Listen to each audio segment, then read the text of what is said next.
Goeiedag vriende, kan jy glo op 1 Januarie hierdie jaar 2026 het meer as 5000 mense saam met ons begin lees deur 'n oomblik in die woord, ons 1 jaar Bybel.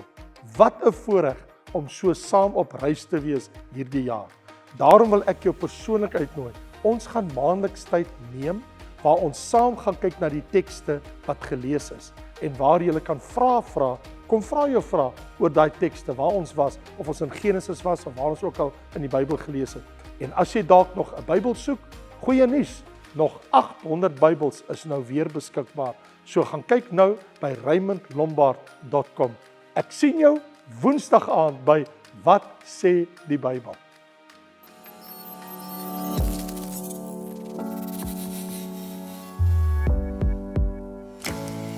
Nou ja, vriende, kan jy glo, ons is alweer by een van die Bybelkarakters en 'n man wat ek onder jou aandag wil bring met 'n vraag wat ek het. Man se naam was Jakob. Die vraag wat ek het is, kan 'n mens verander? Kan God 'n mens werklik verander? Ek lees van Jakob, hy het vir die Here gesê in Genesis 28 vers 15, toe hy hom nou klaar maak om te trek na Paddan Aram, na 'n ander land toe, vir 'n tyd lank, voordat hy weer terugkeer na die land van sy geboorte, die land Kanaan. Toe lees ek, hy sê vir die Here in vers 15, kyk, of die Here vir hom, ek is met jou en ek sal jou bewaar oral waar jy heen gaan, sê die Here vir Jakob. En ek sal jou terugbring in hierdie land, want ek sal jou nie verlaat totdat ek gedoen het wat ek jou gesê het. En hy het daarin die Here gelofte gedoen. Vader, in die kosbare naam van Jesus, wil ek bid dat vir hierdie wyle wat ons wend tot u woord, dat u dit tog op 'n heerlike wyse in ons hart sal seën. Ons vra dit in Jesus lieflike, heerlike, goddelike naam. Amen. So Jakob, hy was 'n man van twee nature, as jy dit so wil stel, maar my vraag is, kan 'n mens verander? Daar word gesê dat soms van streke, jakkals het sy streke, maar hy kan teendeel nooit verander nie.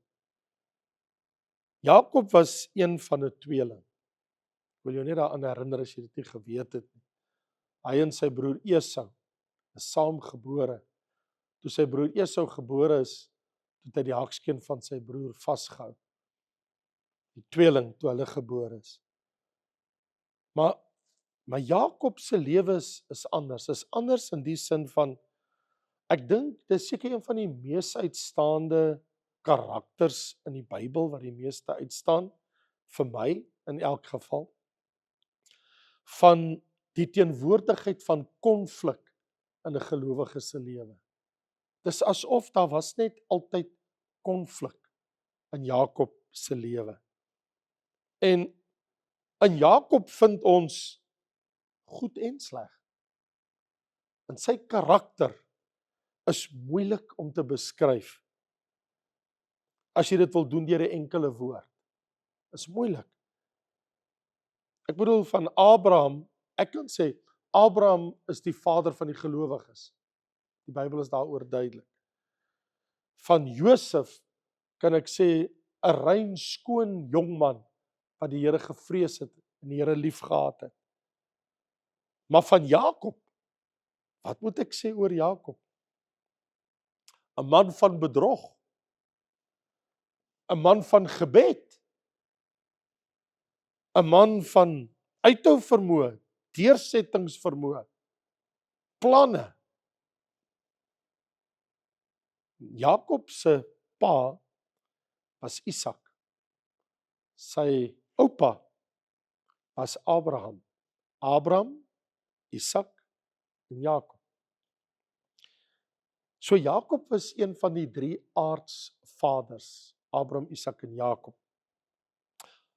Die rede daarvoor is, God het dieselfde verbond aan die aardsvader wat hy gemaak het aan Abraham, herhaal aan Isak en hy het dit herhaal aan Jakob. 3 keer dieselfde verbond vir hierdie 3 manne herhaal. Onthou, uit Jakob uit het ons die 12 seuns wat die 12 stamme van Israel geword het, want Jakob se naam is later verander deur God na Israel.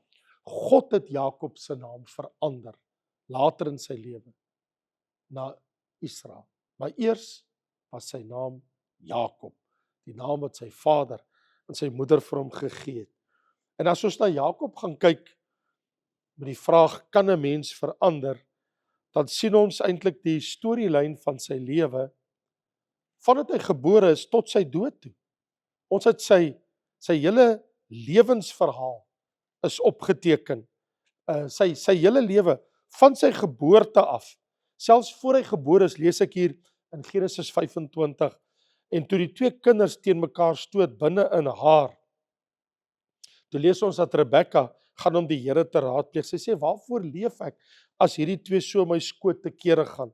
En die Here antwoord haar, 2 nasies is in jou skoot en 2 volke sal van mekaar gaan uit jou liggaam. Die een volk sal sterker wees as die ander volk en die oudste sal die jongste dien. En toe haar dae vervul is dat sy moes baar, was daar 'n tweeling in haar skoot. Die eerste is gebore rooi, geheel en al soos 'n mantel van hare. Daarom het hulle hom Esau genoem. En daarna is sy broer gebore terwyl sy hand die hakskeen van Esau vashou. Daarom het hulle hom Jakob genoem. En die seuns het opgegroei. Een het 'n ervare jagter geword, Esau, en die ander man was 'n vredelievende man wat in tente gewoon het. So die hoofmomente van hierdie man se lewe, nou dat dit begin het, toe hy gebore is as die tweede een van 'n tweeling. Dit sou interessant gewees het as Esau altyd die eerstgeboortereg behou het, want dan sou dit beteken dat God se naam sou tot in alle ewigheid, een van sy titelbeskrywings, sou gewees het, die God van Abraham, Isak en Esau. Dat het nooit so toe gebeur nie. Dit is hoe dit moes gewees het. Maar dit het geword, die God van Abraham, Isak en Jakob. Want ons weet wat het Esau op 'n later stadium in sy lewe gedoen, toe hy sy eerstgeboortereg verag het. So, by Jakob se geboorte, hierdie man, was hy die jongste van die tweeling, en sy vader Isak was op daai stadium 60 jaar oud. Dit is wat ons hier gesien het in Genesis 25, vers 25 en 26, toe hy gebore is, sien ons, en sy vader was 60 jaar oud, toe hy die dag gebore is. En op die ouderdom van 77, gehoorsaam hy sy moeder, Jakob, deurdat hy sy vader bedrieg om die eerstgeboortereg te verkry. Daar was 'n baie interessante ding wat daar gebeur het, want Jakob beteken ook bedrieër. So hier is die aangrypende ding, ons lees in Genesis 27 in vers 6, 7 en vers 8. Toe het Rebekka met haar seun Jakob gespreek, sy het gesê, kyk, ek het jou vader met jou broer Esau hoor spreek, hy het vir jou broer gesê, bring vir my 'n stuk wild en maak vir my 'n lekker ete, dat ek kan eet en jou kan seën voor die aangesig van die Here voor my dood. Nou sê Rebekka vir haar jonger seun, vir die jonger van die tweeling, sy sê, Jakob, my seun, kom hier so, luister na my. Doen wat ek jou beveel, gaan na die kleinvee, gaan haal vir my 2 mooi bokkies, dat ek jou vader daarvan 'n lekker ete kan maak, soos hy dit graag wou hê. Dan moet jy dit na jou vader bring, dat hy dit kan eet, sodat hy jou kan seën voor sy dood. En ons weet mos wat het gebeur, want daar was 'n insident, dat Jakob eendag kos gemaak het in die tent, toe kom Esau daar aan en hy is honger, toe hy van die veld afkom, en hy sê, geef vir my daai rooi goed, daai sop wat jy daar gemaak het, daai potlensies, ek wil dit eet. En toe sê Jakob vir hom, ja, ek sal dit vir jou gee, maar gee my jou eerstgeboortereg. En Esau sê, wel, ek gaan sterf. Wat beteken 'n eerstgeboortereg? Ons gaan almal eendag dood. Jy kan my eerstgeboortereg kry. En vir 'n pot lensiesop en brood het Esau sy eerstgeboortereg in die familie verkwansel. Vir 'n ete, vir een ete, vir een maaltyd, verkoop hy sy eersgeboorte reg aan sy broer Jakob. Nou sien ons op daai selfde jaar van 77, toe hy nou by sy vader kom en het sy vader bedrieg. Sy moeder het vir hom die hare van die bokkies getrek oor sy vel, en sy pa ryk in die vel, en hy's like, ag, my seun Esau, want sy oë stokstyf. Nou Jakob se pa, Isak, kon nie meer sien, hy was te oud. En hy ruik, hy sê, maar jou stem is die stem van Jakob, maar ek ruik die veld aan jou, my seun Esau. En toe kry Jakob op daai bedrieglike wyse, onder aanhitsing van sy moeder, die eersgeboorte seun toe op hom. En natuurlik toe Esau daar aankom met die bokkie, en hy hoor hy nie die seun nie, toe skreeu hy en huil by sy pa, en hy sê, pa, maar wat van my, is daar nie vir my nog 'n seun nie? Ek het gelees wat sê sy pa vir hom. Maar hier is die lang en die kort van alles. Na alles verby is, en Jakob hoor die hele storie, en hy vertel die hele storie vir sy pa, oor alles wat gebeur het, en sy ma Rebekka, en sy ondersteun hom. Toe sê Isak, goed, ek het die eersgeboorte seun oor jou uitgespreek, my seun Jakob, alhoewel jy nie my eerste seun was nie. Jy het nou maar eenmaal die eersgeboorte reg, maar jy moet vir jou onder die familie 'n vrou gaan vind. Jy kan nie trou met 'n Egiptiese vrou of met 'n ander vreemde vrou nie.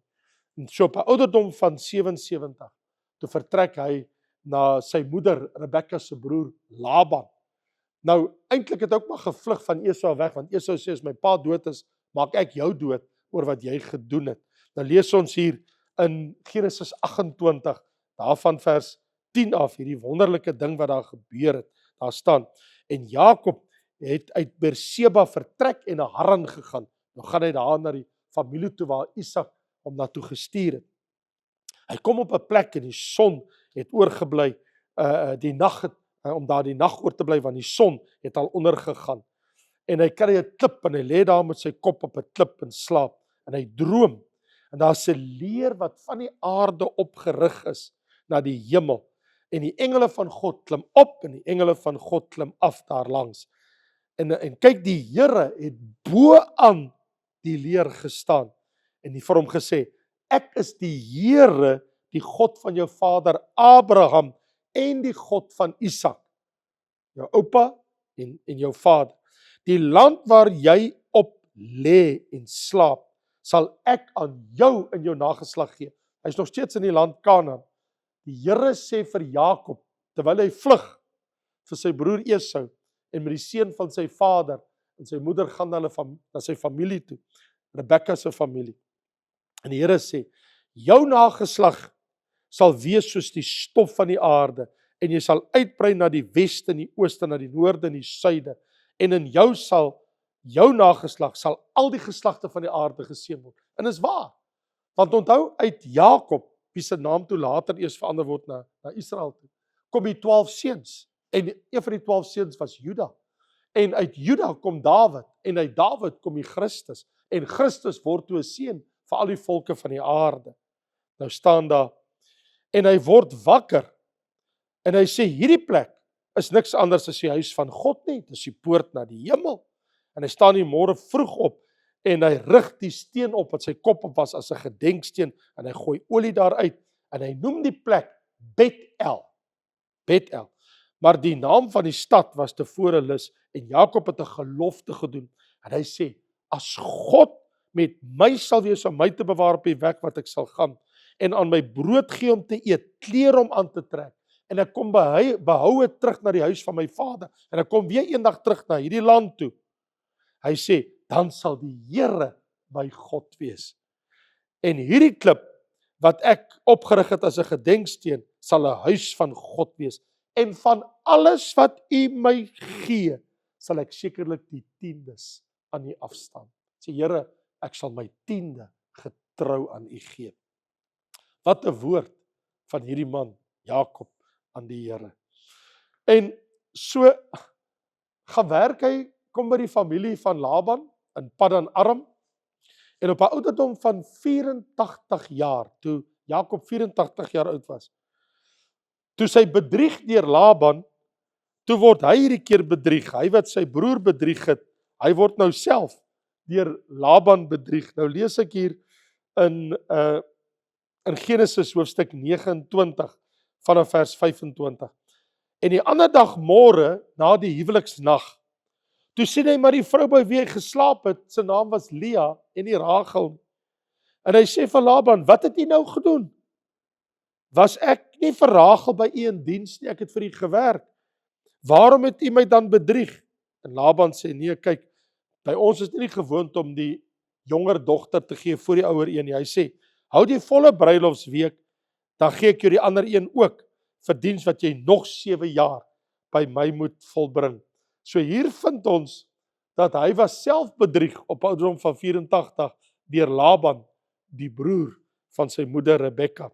Jare daarna, toe hy 97 jaar oud was, lees ons hier in Genesis, hoofstuk 31, vanaf vers 4, staan hier geskrywe in die woord van die Here, daar staan, toe stuur Jakob en laat Rachel en Lea uit die veld uit roep na sy kleinvee, en hy sê, ek sien dat die aangesig van julle vader, lyk nie meer dieselfde nie, julle pa se gesig het verander, hy sê meer soos gister en eergister teenoor my nie, maar die God van my vader was wet my.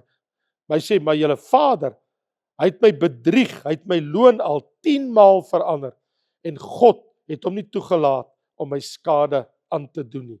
Hy sê, ek het 'n droom gehad, waar die engel van die Here vir my sê, Jakob, en ek antwoord, dis nou vers 11, hy sê, ja, hier is ek, en hy sê, slaan jou oë op, vers 13, ek is die God van Bethel, waar jou gedenksteen gesalf het, waar jy aan my gelofte gedoen het, maak jou klaar, trek weg uit hierdie land, en gaan terug na jou geboorteland.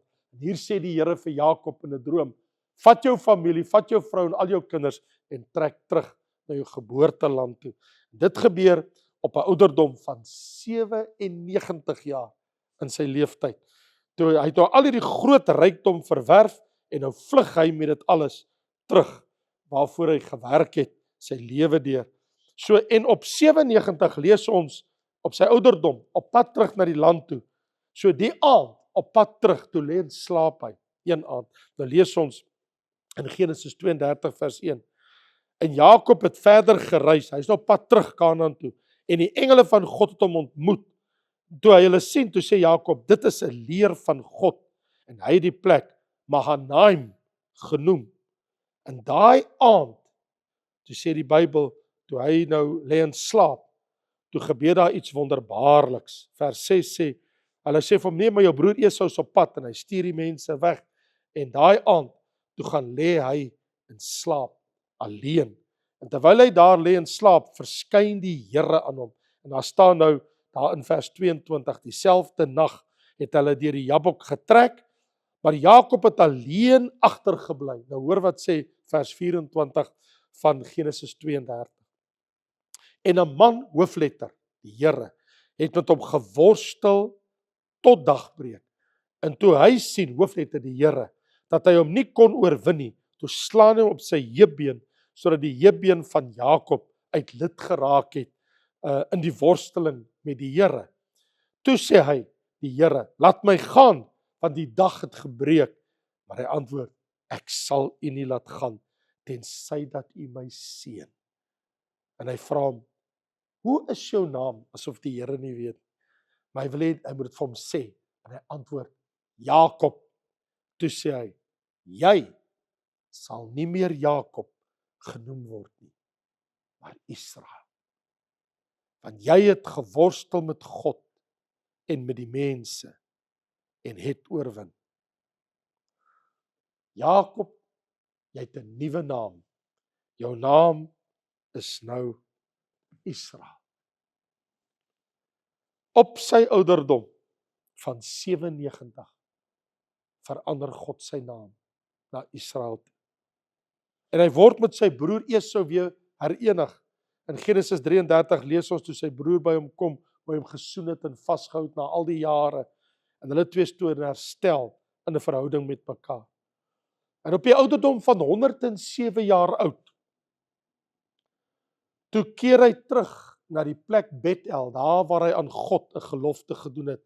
30 jaar van tevore het hy op daai plek aan God 'n gelofte gedoen. En ons lees hier in Genesis 35 vers 1, En God sê vir Jakob, maak jou klaar, trek op na Bethel en woon daar. Daar waar hy by die klip, daai heel eerste keer 30 jaar terug met God 'n ontmoeting gehad het. Vat die Here hom 30 jaar later en die Here sê gaan terug na daai plek toe. Hy sê en gaan bly daar en bou daar 'n altaar vir die God wat in jou verskyn het, die op vlug was vir jou broer Esau. Die Here sê dit wat gebeur het 30 jaar gelede, onthou ek nog soos gister. En die Here sê, Jakob, jou nuwe naam is Israel. Hy sê, trek af en gaan daarheen. En nou lees ons in Jakob en sy huisgesin en almal was, hy sê, verwyder die vreemde gode wat onder julle was. En hy gaan terug na daardie plek toe. Wat vir my aangrypend is, op die ouderdom van 130 jaar, jare daarna, nadat hy hierdie ontmoeting met die Here gehad het, gebeur daar weer iets wonderbaarliks. En dit is in vanaf vers 17, lees ons, toe hy uitvind, Farao het met Josef gespreek, hy sê, laat jou broers julle vader gaan haal in die land Kanaan, want Josef, een van die broers van die 12 seuns van Jakob, is deur sy broers verkoop, en hy is Egipteland, en hy word gouverneur in Egipteland, en Jakob dink al die jare, dat sy seun dood is. En op 'n hoë ouderdom, die Bybel sê, op 'n ouderdom van 130 jaar, toe trek Jakob, toe sy seuns vir hom kom vertel, maar Josef lewe, hy is leier, onderleier, tweede in bevel van Egipteland, toe trek Jakob met 70 siele, al die huisgesin en almal, want daar's hongersnood in die land Kanaan, toe trek hulle almal om by sy seun Josef, sy jongste een, te wees, een van sy 12 seuns. Nou trek Israel, wie sy naam Jakob is, nou trek hy af soontoe. Nou lees ons daar in vers 17. En nou lees ons, want Josef sê, bring vir pa hiernatoe, en ek sal vir julle alles gee wat julle nodig het. En ons lees, toe Jakob dit hoor, toe sê hy, by sy seuns, dit is genoeg my seun lewe, kom ons gaan na hom toe. Nou lees ons van hoofstuk 46, toe trek hy af, maar nou is dit verskriklik aangrypend, soos die tyd aanloop, kom hy nou by Josef in Egipteland, en jy kan alles lees in hoofstuk 46, wat daar gebeur het. Maar op 'n dag, toe besluit Josef om sy pa vir Jakob voor te stel aan die koning Farao in Egipteland. Nou lees ons daar in vers 29, toe die dag aanbreek, in vers 29. Toe span Josef sy wa in, en hy trek met sy vader Israel tegemoet in die land Gosen, want hulle kom bly in 'n uitbreiding van Egipteland in Gosen, sy vader Israel, en sy mos Jakob, sy naam is mos Israel. En hy vertoon hom, en hy het om sy hals geval en lank aan sy hals gewend, toe huil hulle te mekaar na al die jare gesien het. En Israel sê vir Josef, dis nou Jakob, nou kan ek sterwe nadat ek jou aangesig gesien het, dat jy nog leef. Wat het hierdie man nie alles in sy lewe beleef nie? En toe besluit Josef, dis tyd om my vader aan Farao voor te stel. En hy bring hom voor die koning in hoofstuk 47.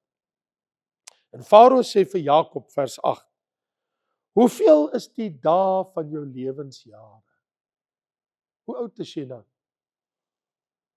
En Jakob het Farao geantwoord, die dae van die jare van my vreemdelingskap is 130 jaar.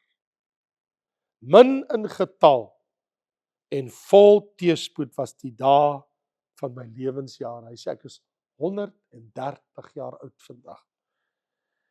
En hulle het nie gehaal by die dae van die lewensjare van my vaders nie, want sy pa het nog ouer geword. Abraham 175 jaar. En dan kan jy gaan lees hoe gaan woon hy in land Gosen, sy kinders, en hoe die Here hom seën. Dan kom ons in hoofstuk 49, aan die einde van Jakob se lewe aan Israel. En die woord van die Here sê daar van vers 29 af, daarna het hy bevel gegee aan sy seuns, hulle staan almal by sy sterfbed, en hy sê, ek word versamel by my volk, begrawe my by die stuk grond van Efron, die Hetiet, in die Spilonk, van Magpela, oos van Mamre, in die land Kanaan. Vat my beendere, en gaan begrawe my terug, en kan met my nie in Egipte begrawe nie. Wat Abram, dis my oupa, van Efron die Hetiet, as eiendomsgraf gekoop het. Daar het hulle Abram begrawe, en sy vrou Sara, en Isak, en Rebekka, en ek het Lea daar begrawe. Die stuk grond in die Spilonk, dit is gekoop van die seuns van Het. En Jakob, toe hy klaar met die bevele was, het sy voete teruggetrek en sy asem uitgeblaas. 147 jaar oud. Amper 150 jaar. 3 jaar kort van 150 jaar. Hier het ons 147 jaar, wat ons nou gesien het, van Genesis 22 tot in Genesis 49, het ons 147 jaar een man se lewensgeskiedenis opgeteken in die Bybel. En die tergende vraag is nog steeds, kan 'n mens se lewe verander? Dis die vraag wat ek gevra het in die begin. Hierdie man Jakob, wat die eersgeboortereg bekom het, deurdat hy 'n pot lensiesop aan sy broer Esau verkwansel het. Sy broer het sy eersgeboortereg prysgegee.